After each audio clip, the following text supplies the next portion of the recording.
எல்லாருக்கும் வணக்கம். இந்த உலகத்துல வாழ்ற எல்லா லேடிஸ்க்கும் இனிய மகளிர் தின வாழ்த்துக்கள். Happy women's day. உங்க வீட்ல இருக்க லேடிஸ் எல்லாம் சேஃபா இருக்கணும்னு நீங்க நினைச்சீங்கன்னா இந்த வீடியோவை ஃபுல்லா பாருங்க. இந்த வீடியோல விமனுக்கு அன்சேஃபா தமிழ்நாடு மாறினதுக்கு என்ன காரணம், அதை சேஃபா மாத்த லேடிஸால என்னெல்லாம் செய்ய முடியும் அப்படின்னு தான் பார்க்க போறோம். நம்ம அம்மா, அக்கா, தங்கை, மனைவி, மகள் இவங்க எல்லாம் சேஃபா இருக்கணும்னா நம்ம வாழ்ற ஸ்டேட்ல லா அண்ட் ஆர்டர் ஒழுங்கா இருக்கணும். அப்படி லா அண்ட் ஆர்டரை மெயின்டைன் பண்ற பொறுப்பு யார்கிட்ட இருக்குதுன்னு பாத்தீங்கன்னா அது ஸ்டேட் போலீஸ் கிட்ட இருக்கு. அந்த ஸ்டேட் போலீஸ் யார் கண்ட்ரோல்ல இருக்காங்கன்னு பாத்தீங்கன்னா அது நம்ம சிஎம் கண்ட்ரோல்ல இருக்காங்க. அப்போ நம்ம சிஎம் நினைச்சா சிட்டிய சேஃபா ஆக்கிட முடியுமா அப்படின்னு கேட்டா ஆக்கிட முடியும்ன்றது தான் பதில். இதுக்கு ஒரு எக்ஸாம்பிள் பாத்தீங்கன்னா ஃபர்ஸ்ட் நம்ம பைக்ல ஹெல்மெட் போடாம தான் போயிட்டு இருப்போம். அப்புறம் ஹெல்மெட் போடணும்னு சொல்லி ஒரு கவர்மெண்ட் ஆர்டர் போட்டாங்க. அதை போட்டோடனே நம்ம ஃபாலோ பண்ணல. அப்ப என்ன பண்ணாங்க, விட்டுட்டாங்களா? போலீஸை வச்சு ஃபைன் போட்டு எல்லாரையும் ஹெல்மெட் போட வச்சாங்க. இதுதான் போலீஸோட பவர், அதாவது போலீஸை கண்ட்ரோல் பண்ற சிஎம் ஓட பவர். அவர் நினைச்சா போலீஸ் யூஸ் பண்ணி எல்லாத்தையுமே செய்ய வைக்க முடியும். நல்லதையும் செய்ய வைக்க முடியும், கெட்டதையும் செய்ய வைக்க முடியும். அப்படின்னா நம்ம சிஎம் உமன் சேஃப்டியை நோக்கி எந்த ஸ்டெப்பும் எடுக்கலையான்னு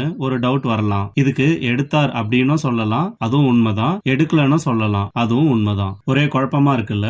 அதை நான் தெளிவா எக்ஸ்பிளைன் பண்றேன். உமன் சேஃப்டிக்கு ஸ்டெப் எடுக்கிறதுன்றது எப்படி உண்மைனா, அன்ஆனிசிட்டிமான இஷ்யூக்கு அப்புறம் ஸ்ட்ரிக்டா ஒரு லா பாஸ் பண்ணாங்க. உமன் சேஃப்டிக்கு ஸ்டெப் எடுக்கலன்றது எப்படி உண்மைன்னு பாத்தீங்கன்னா அதை ப்ராப்பரா போலீஸை வச்சு இம்ப்ளிமெண்ட் பண்ணவே இல்லை. அப்படி இம்ப்ளிமெண்ட் பண்ணியிருந்தா அந்த கேஸ்ல சம்பந்தப்பட்ட எத்தனையோ பேர் நேரம் அரெஸ்ட் ஆயிருக்கணும், இல்ல வேற எத்தனையோ கேஸ் ரெஜிஸ்டர் ஆயிட்டு இருக்கு, அவங்களுக்குலாம் ஸ்ட்ரிக்ட் ஆக்ஷன் எடுத்திருக்கணும். சோ அது நடக்காதனால அது ப்ராப்பரா இம்ப்ளிமெண்ட் ஆகல நம்ம எடுத்துக்கலாம். எதனால நம்ம சிஎம் போலீஸை வச்சு இந்த லாவை இம்ப்ளிமெண்ட் பண்ணி தப்பு பண்றவங்களை அரெஸ்ட் பண்ணி தண்டனை வாங்கி கொடுக்க மாட்டாங்கன்னு பாத்தீங்கன்னா இந்த தப்பெல்லாம் செய்யறவங்க மெஜாரிட்டியா 3 போதையில தான் செய்யறாங்க. அதாவது 3 போதை யூஸ் பண்ணி தான் இந்த தப்புலாம் நடக்குது. 1 அதிகார போதை, 2 பண போதை, 3 ட்ரக்ஸ் அதாவது சரக்கு, கஞ்சா, இது மாதிரியான போதைகள். அதிகார போதையில இருக்கவங்க பெரும்பாலும் ஆளுங்கட்சியா தான் இருப்பாங்க. சோ அவங்க மேல ஆக்ஷன் எடுக்க முடியாது. எடுத்தா அவங்க கிட்ட இருந்து வர வேண்டிய காசு வராது, அவங்க கிட்ட இருந்து வர வேண்டிய ஓட்டு வராது, அப்புறம் அவங்க எலெக்ஷன் டைம்ல வேலையே பார்க்க மாட்டாங்க.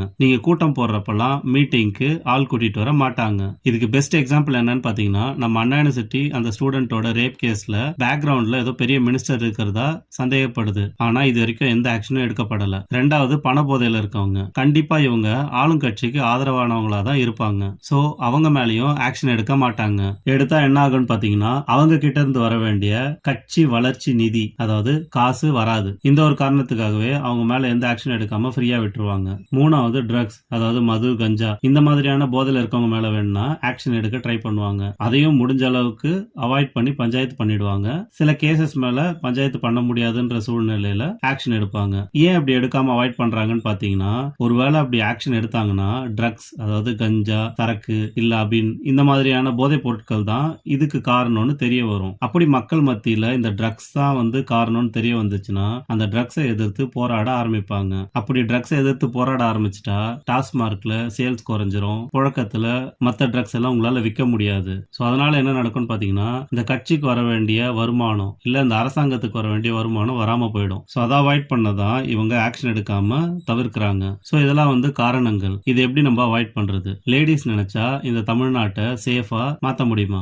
லேடிஸ் நினைச்சா மட்டும்தான் இந்த ஸ்டேட்டை ஒரு சேஃபான ஸ்டேட்டா மாத்த முடியும். அதுக்கு லேடிஸ் என்ன பண்ணணும்னு பாத்தீங்கன்னா ஃபர்ஸ்ட் உங்க வீட்டுல இருக்க ஜென்ஸை ஆல்கஹால் கன்சியூம் பண்ணவோ இல்ல வேற எந்த ட்ரக்ஸையும் யூஸ் பண்ணவோ அலோ பண்ணாதீங்க. நீங்க நினைச்சா ஜென்ஸை சென்டிமெண்டலா லாக் பண்ணி இதுல இருந்து அவங்கள ஈஸியா வெளியே எடுத்துட முடியும். 2வது திமுக தவிர மத்த எந்த கட்சிக்கு வேணா ஓட்டு போடுங்க. அது நாம் தமிழர் கட்சியா இருக்கட்டும், அண்ணா திராவிட முன்னேற்ற கழக கட்சியா இருக்கட்டும், பாரதிய ஜனதா கட்சியா இருக்கட்டும், தமிழக வெற்றி கழகமா இருக்கட்டும், ஓட்டை மாத்தி போடுங்க. உங்களோட இன்ஃபுளுன்ஸை பயன்படுத்தி உங்க வீட்டுல இருக்க ஜென்ஸையும் ஓட்டை மாத்தி போட வைங்க. நான் ஏன் திமுக ஓட்டு போட வேணாம்னு சொல்றேன்னா திமுக ஆட்சியில இருந்தப்பெல்லாம் ஆன்டி சோஷியல் ஆக்டிவிட்டிஸ் எப்பவுமே அதிகமா நடக்கிற மாதிரி எனக்கு ஒரு ஃபீல் இருக்கு. இதை நான் என்னோட தனிப்பட்ட அனுபவத்துல இருந்து தான் சொல்றேன். இந்த 2 விஷயத்தையும் நீங்க செஞ்சாலே போதும், நம்ம தமிழ்நாட்டை விமனுக்கு சேஃபஸ்ட் ஸ்டேட்டா மாத்திடலாம். சோ தமிழ்நாட்டை சேஃபஸ்ட் ஸ்டேட் ஃபார் உமனா மாத்துறதுக்கான சக்தி பெண்களாகிய உங்ககிட்ட தான் இருக்கு. Happy women's day. நன்றி.